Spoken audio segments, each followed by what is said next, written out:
My boss fired me for being too expensive after 18 years leading the engineering team.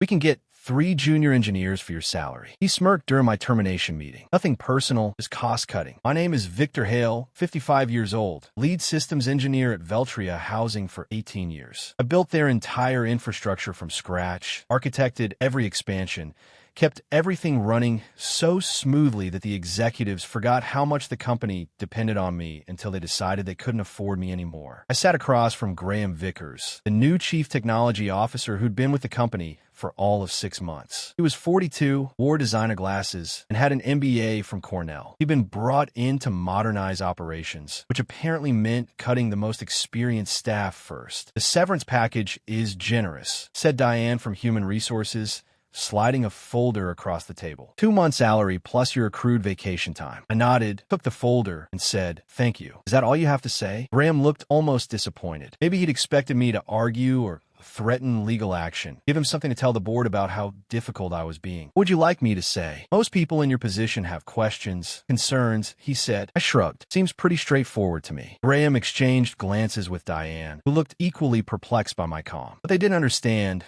was that I wasn't calm. I was just done. There's a difference. Well, we'd appreciate your help with the transition, Graham continued. The new engineering team will need some guidance on the system architecture, perhaps a consulting arrangement for a few weeks. I'll think about it, I said, knowing I wouldn't. We shook hands. I cleared out my desk without complaint. 18 years of work fit into a single cardboard box. I nodded goodbye to a few colleagues, who looked away awkwardly, afraid the same fate awaited them. As I walked to my truck in the parking garage, my phone buzzed a text from Alan, the database administrator I'd hired 12 years ago. "This is Vic. The whole team's freaking out." I didn't respond. At home, I sat on my deck overlooking Lake Ontario, nursing a glass of bourbon, watching the sunset paint the water copper. My wife, Elaine, placed a hand on my shoulder. "What you do now?" I shrugged. "Something will turn up." What Graham didn't know, what he hadn't bothered to learn, was that I hadn't just built their systems. I had custom-coded large sections myself, with minimal documentation, because the company had always refused to fund a proper documentation team. Only I understood the deep redundancies,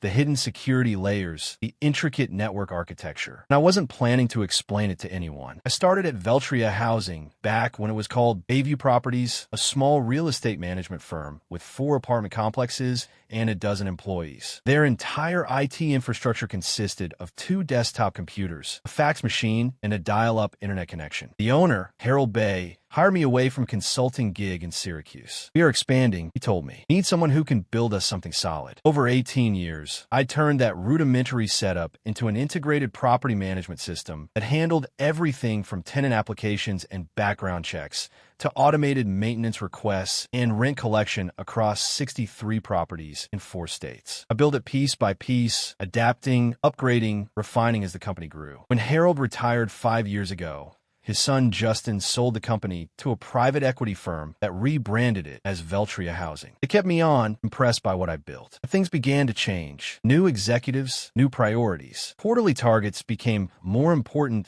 than long-term stability. My warning signs came gradually. First, they rejected my proposal for a documentation team. "Too expensive," they said. "We'll get to it next quarter." That quarter never came. Then they started bringing in consultants, young MBA types who talked about disrupting property management and leveraging cloud solutions. They'd sit through my explanations of our system architecture with glazed eyes, then recommend off-the-shelf solutions that wouldn't integrate with our custom infrastructure. I kept pushing back, explaining why their approach wouldn't work, showing them the custom code that made our system unique. Eventually, they stopped inviting me to planning meetings. Elaine noticed it before I did. "They're pushing you out," she said one night over dinner. "You need to prepare." I brushed her off. "They need me. No one else understands how the whole system works together." "That might be exactly the problem," she replied. 6 months ago, they hired Graham as the new CTO. He came from a banking software company and immediately started talking about standardization and legacy system replacement. He hired 3 junior engineers fresh out of college, had them shadowing me, asking questions about the system. I answered their questions, but I knew they weren't grasping the complexities. How could they? It had taken me years to build those systems, to understand the interdependencies, to create the redundancies that kept everything running smoothly. When problems arose last week, Graham stopped by my office. Quick meeting tomorrow morning, he said casually. Just a quarterly check-in. I should have seen it coming. The first call came 2 weeks after my termination. I was in my home office updating my resume when my phone rang. Graham Vickers. I let it go to voicemail. Victor, it's Graham. We're having some issues with the tenant portal. The junior team is working on it, but they're having trouble understanding some of your code architecture. Could you give us a call back? It would just be a quick consultation. I deleted the message and went back to my resume. 3 more calls came that day, each voicemail sounding increasingly desperate. By evening, Alan texted me. System's been down all day. Maintenance requests aren't processing. Graham's losing his mind. The next morning, Diane from HR called. Victor, I hope you're doing well. I'm calling because we'd like to discuss a consulting arrangement. Just temporary, to help with some current system issues. The compensation would be quite generous. I picked up my phone. How generous? $300 per hour minimum for our engagement. I'll think about it and get back to you, I said, then hung up. I sat at my kitchen table, staring out at the lake. Elaine placed a cup of coffee in front of me. What are you thinking? I'm thinking they're finding out exactly what I'm worth. Over the next 3 days, the calls increased. Graham, Diane, even Justin Bay, who was still on the board. The tenant portal was down. The maintenance scheduling system was throwing errors. The automatic payment processing had failed, affecting thousands of residents. I didn't respond to any of them. On day 4, an email arrived from Devlin Systems, a regional competitor to Veltria. They managed fewer properties, but had been expanding rapidly. The email was from their director of technology, Lawrence Devlin himself. Victor, I heard about your situation at Veltria. We've always admired your work from afar. Would you be interested in discussing opportunities with us? We're looking to upgrade our entire property management infrastructure. I replied and set up a meeting for the following day. That evening, as Elaine and I were preparing dinner, my doorbell rang. Graham Vickers stood on my porch, his designer glasses slightly askew, his normally immaculate suit wrinkled. Victor, I apologize for dropping by unannounced, but we have an emergency situation. The entire system is down. Nothing is working. The team can't figure out what's wrong or how to fix it. I leaned against the door frame. That sounds serious. It is. We need your help. The board has authorized me to offer you a substantial consulting fee, $500 per hour, whatever it takes. I thought about the cardboard box in my garage. 18 years of work reduced to a few mementos. I thought about nothing personal, just cost cutting. I thought about the documentation team they'd never approved. I'm sorry to hear about your troubles, I said quietly, but I have an interview tomorrow, just like I thought. I closed the door on his stunned face and went back to making dinner. For the first time since my termination, I felt a sense of peace wash over me. Not satisfaction, not vindication, just clarity. I wasn't going to help them fix what they'd broken. The interview with Lawrence Devlin went better than expected. We met at a coffee shop in downtown Rochester, away from both companies' offices. I followed your work for years, Lawrence said, stirring his coffee. That integrated property management system you built at Veltria is legendary in our industry. Nobody else has anything close to it. Thank you, I said. It took time. That's what I want to talk about. Time. We're looking to build something similar, but we don't want to start from scratch. We need someone who understands the architecture, the integration points, the security layers. Someone who can build us something better than what's out there. I'm interested. Lawrence smiled. Good, because I'm prepared to offer you the position of Chief Systems Architect. Full benefits, stock options, and a salary 20% higher than what you were making at Veltria. It was a good offer. Too good, almost. Why me? I asked. There are younger engineers out there. Cheaper ones. Lawrence laughed. You sound like your former employer. We tried that route. Hired 3 bright young engineers from top schools. They build us something sleek and modern that crashes every time we get more than 100 simultaneous users. We don't need cheap. We need reliable. I accepted the offer the next day. Meanwhile, Veltria's problems were escalating. Alan kept me updated through occasional texts. The system had been partially restored, but critical functions were still failing. They brought in an expensive consulting firm that specialized in legacy system recovery. A week after I started at Devlin, Graham called again. Victor, please. This is getting serious. We've lost access to payment records for the past 3 months. Tenants are complaining about incorrect charges. The consulting team says they need your input on the database structure. I was tempted to ignore it, but something made me pick up Graham. I'm employed elsewhere now. Exclusive contract. I'm afraid I can't help you. We'll double whatever they're paying you for. Just 2 days of your time. It's not about the money. And what is it about? Revenge. Are you enjoying watching a struggle? I paused, considering my answer carefully. No, Graham, I'm not enjoying it. But you made a business decision. You decided my experience wasn't worth the cost. Now you're discovering what that actually means. The board wants to discuss bringing you back full salary plus a signing bonus. For a moment, I felt a flicker of satisfaction, but it quickly faded. Going back would solve nothing. The same executives who decided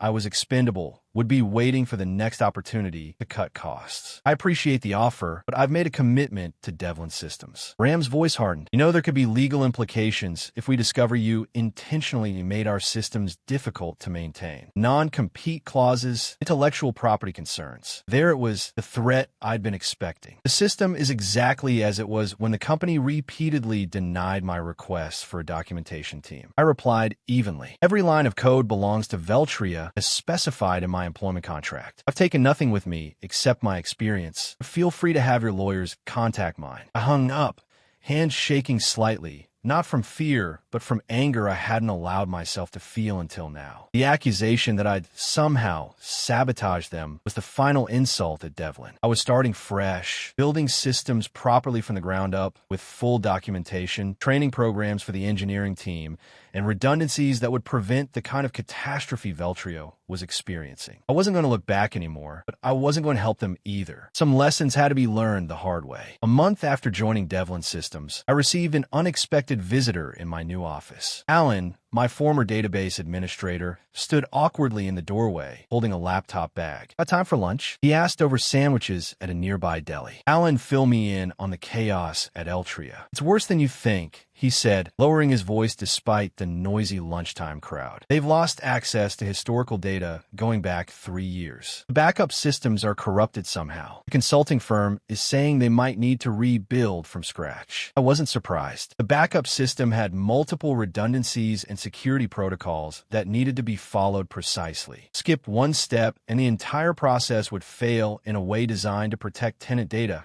from unauthorized access. "That's not all," Alan continued. "I found something when I was trying to help the consultants understand the payment processing system. Graham had been planning your termination for months. He'd been meeting with the board, convincing them that your custom infrastructure was too expensive to maintain." "How do you know this?" Alan pulled out his laptop and showed me a series of emails he discovered in the system archives. Emails between Graham and the board discussing the legacy staff reduction plan and specifically naming me as the first target. He told them they could replace you with cheaper engineers and transition to off-the-shelf solutions within 6 months. Alan said he projected cost savings of over $1 million annually. I read through the emails, feeling a strange detachment. One line from Graham stood out. "Hale's custom systems are unnecessarily complex. He's made himself indispensable by design, not necessity." "There's more," Alan said. "The private equity firm that owns Veltria is planning to sell. They've been prepping for this for over a year. Graham was brought in specifically to cut costs and make the company look more profitable before the sale." Now it all made sense. The push for standardization, the resistance to proper documentation, the sudden focus on reducing senior staff costs. It wasn't about improving the company. It was about dressing it up for a quick flip. "Why are you showing me this?" I asked. Alan closed his laptop. "Because I quit yesterday, and I'm not the only one. Half the IT department has left. The consultants are estimating at least 6 months to restore full functionality. Maybe longer." He hesitated. "And because Veltria's biggest client, Westbrook Properties, is considering jumping ship, they've lost faith in the management system." I thought about the implications. Westbrook represented nearly 30% of Veltria's revenue. Losing them would be devastating, especially with a sale pending. "What will you do now?" I asked. Alan grinned. "Actually, I was hoping Devlin might be hiring database administrators." Later that afternoon, I spoke with Lawrence about bringing Alan on board. He agreed immediately. We were building a team, brick by brick, with people who understood what it meant to create systems that lasted. That evening, I received another call from Graham. This time, his voice had lost its authoritative edge. "Victor, please. The situation is critical. Westbrook is threatening to terminate their contract. The board is questioning my decisions. We need your help." "I'm sorry, Graham. I can't help you." "Name your price." "Anything. It's not about price. It's about respect for experience, for the work that goes into building something." Right the first time, the line was silent for a moment. "You knew this would happen," he said finally. "You knew exactly what would break and when." "No, Graham. I just knew what I had built and what it took to maintain it. Information I tried to share many times." I ended the call feeling neither triumph nor regret, just the quiet certainty that some lessons can only be learned through failure. The opportunity came faster than I expected. 2 months into my role at Devlin Systems, Lawrence called me into his office. "I just got off the phone with Jeffrey Westbrook." He said, referring to the CEO of Westbrook Properties. They're officially terminating their contract with Veltria next month. They want to know if we can handle their portfolio. Westbrook Properties managed over 10,000 units across the Northeast. It would more than double Devlin's current operations. We're not ready for that kind of scale, I admitted, but it's only halfway there. Lawrence leaned forward. What would it take to get ready? If we had to, I thought about it. 3 more senior engineers, dedicated server infrastructure, and at least 8 weeks of development time. Even then, it would be tight. Jeffrey's desperate Veltria's failures are affecting their reputation with tenants. He's willing to give us 12 weeks and fund the infrastructure expansion. This was the moment, the turning point. If Devlin took on Westbrook and succeeded, it would establish us as a serious competitor in the industry. If we failed, it could sink both companies. Let me think about the architecture, I said. I'll drop a plan by tomorrow. That night, I barely slept. I sketched system diagrams, mapped data migration pathways, considered scaling challenges. By morning, I had a plan, ambitious but achievable. A hybrid approach that would let us onboard Westbrook's properties in stages, minimizing disruption. When I presented it to Lawrence, he studied it carefully. This is solid, he said finally. But I notice you've included a substantial documentation phase that adds 3 weeks to the timeline. It's non-negotiable, I replied. That's where Veltria failed. We document everything from day one. We train the team on every component. No single points of failure. Lawrence nodded. I'll take your word for it. Let's move forward. The next weeks were intense. We hired 5 more engineers, including 2 who had recently left Veltria. Alan built a database migration tool that could translate Veltria's data structure into our new system. I designed a modular architecture that could scale with Westbrook's needs. Halfway through the project, I received an email from Justin Bayou, the former owner's son who still sat on Veltria's board. Victor, I want to apologize for how things ended. The board was misled about the implications of letting you go. Graham has been removed as CTO. We're struggling to recover, and Westbrook's departure will hit us hard. If you're ever interested in coming back, the door is open. I didn't respond. 10 weeks into our 12-week timeline, we were ready for a staged rollout. Westbrook's smallest region, comprising 2,000 units in western New York, would migrate first. If successful, the remaining regions would follow. The day before the migration, Lawrence called me into his office again. A familiar face was waiting. Jeffrey Westbrook himself. So you're the system architect? Jeffrey said, standing to shake my hand. Lawrence has told me a lot about you. Oh good, I hope. Jeffrey smiled. He says you've built us something that won't break down every time we add a new property. Something that will grow with us. That's the plan. I also hear you used to work for Veltria. I nodded, unsure where he was going with this. They're in trouble, you know. The private equity firm is trying to sell, but with Westbrook leaving and their systems still not fully functional, they're not finding many interested buyers. He paused. Except one. Who's that? I asked, though I suspected the answer. Devlin Systems, Lawrence said. We're considering making an offer at a substantial discount to what they were valued at 6 months ago. I looked between them, processing the implications. If that happens, Jeffrey continued, we'd want someone who understands both companies to lead the integration. Someone who could salvage what's valuable from Veltria's infrastructure while transitioning everything to your new architecture. Are you asking if I'd be willing to work on that? I clarified. Lawrence nodded. Only if the acquisition goes through, and only if you're comfortable with it. I thought about the irony. The system I'd built, the people I'd trained, the company that had discarded me, all potentially coming back under my direction. I'd be willing, I said finally. But I have one condition. We do it right. Full documentation, proper training. No shortcuts. Agreed, Lawrence said. We've learned that lesson. As I walked back to my office, I felt no vindication, no desire for revenge, just the simple satisfaction of knowing that good work done right eventually speaks for itself. 6 months later, I stood in the lobby of what had once been Veltria Housing's headquarters. The sign now read Devlin Integrated Property Management. The acquisition had gone through for less than a quarter of what the company had been valued at before my departure. Lawrence and I walked through the office, greeting former Veltria employees who would be staying on through the transition. Some looked away awkwardly. Others smiled with relief. A few, those who had worked closely with me over the years, nodded with quiet understanding. Graham was gone, along with most of the executive team that had approved my termination. Justin Bayou had stayed on as a consultant, helping ease the transition with legacy clients. When we reached the server room, my old domain, I paused. Through the glass, I could see the hardware I'd specified, the blinking lights of systems I designed. Want to go in? Lawrence asked. No need, I replied. We'll be migrating everything to the new infrastructure anyway. In the main conference room, the remaining Veltria staff had gathered for the announcement. Lawrence introduced me as the Chief Integration Officer who would be overseeing the technical transition. Many of you already know Victor, he said. He built the original systems that ran this company for nearly 2 decades. Now he'll be guiding us through the integration of both companies' technologies into something better than either had before. As I looked out at the faces, some familiar, some new, I felt no triumph, no desire to say I told you so. What would be the point? Instead, I spoke briefly about the transition plan, the timeline, the support that would be available to everyone during the process. I emphasized that no one would be left behind due to cost-cutting measures. The irony wasn't lost on anyone in the room. 1 year after the acquisition, Devlin Integrated Property Management had become the largest property management company in the Northeast. The migration was complete, with all properties now running on the new system I designed, fully documented, properly staffed, and functioning smoothly. On a crisp autumn morning, I drove to the office for a final meeting with Lawrence. The leaves along Lake Ontario had turned brilliant shades of red and gold, a fitting backdrop for the conclusion of this chapter. The board approved your proposal, Lawrence said as soon as I sat down. The Technical Education Division will launch next quarter. You'll have full autonomy to design the curriculum and hire instructors. This had been my condition for staying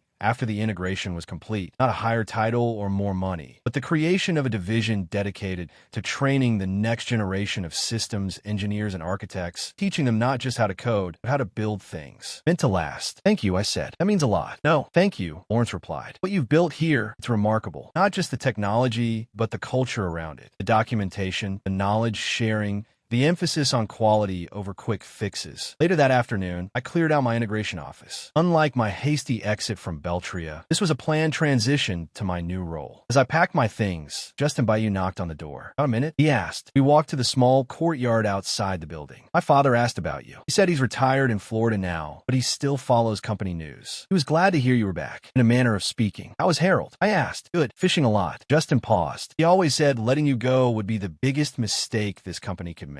Turns out he was right. I nodded, unsure what to say. I learned something from all this. Justin continued. Value isn't always visible until it's gone. As I drove home along the lake shore, I thought about value of experience, of care taken, of doing things right the first time, about systems built to last and the people who build them. I hadn't sought revenge. I hadn't needed to. I'd simply moved forward, building something better, something that would outlast any individual decision or short-term thinking. Sometimes the best response to being undervalued is simply to prove your worth elsewhere and let the results speak for themselves.